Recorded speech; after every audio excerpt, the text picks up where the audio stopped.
क्या आपने कभी किसी इमारत को बनते या ठीक होते देखा है? एक पत्थर हटाया जाता है, दूसरा सही जगह पर लगाया जाता है और धीरे धीरे पूरी संरचना आकार लेती है। कभी कभी हमारे जीवन में भी परमेश्वर ऐसा ही करता है। वह सब हटाता है जो हमें कमजोर बनाता है और उसकी जगह कुछ मजबूत और सुंदर तैयार करता है। पहली सदी के विश्वासियों की स्थिति कुछ ऐसी ही थी। वे छोटे छोटे समूहों में अलग अलग शहरों में फैले हुए थे। कोई बड़ा भवन नहीं, कोई भव्य सभा नहीं। कभी कभी उन्हें लगता होगा, क्या हम सच में परमेश्वर की बड़ी योजना का हिस्सा हैं? इसी बीच जब पतरस का पत्र पढ़ा जाता है तो कुछ शब्द उनके दिल को छू लेते हैं। सब प्रकार की बुराई, छल, कपट, डाह और निंदा को दूर कर दो। यह ऐसे है जैसे कोई कारीगर टूटे हुए पत्थरों को हटाकर नई दीवार की तैयारी कर रहा हो।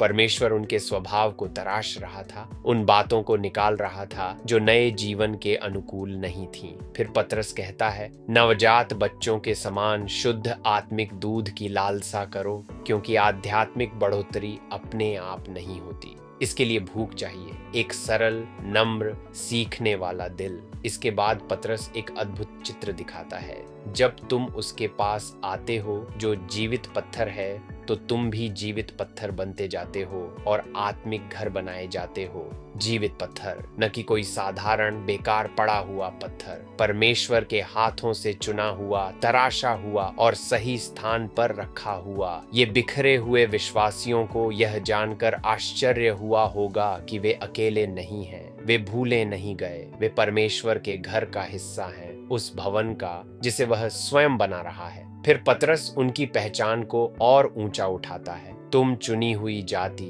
राजकीय याजक मंडली, पवित्र राष्ट्र और परमेश्वर की निज प्रजा हो।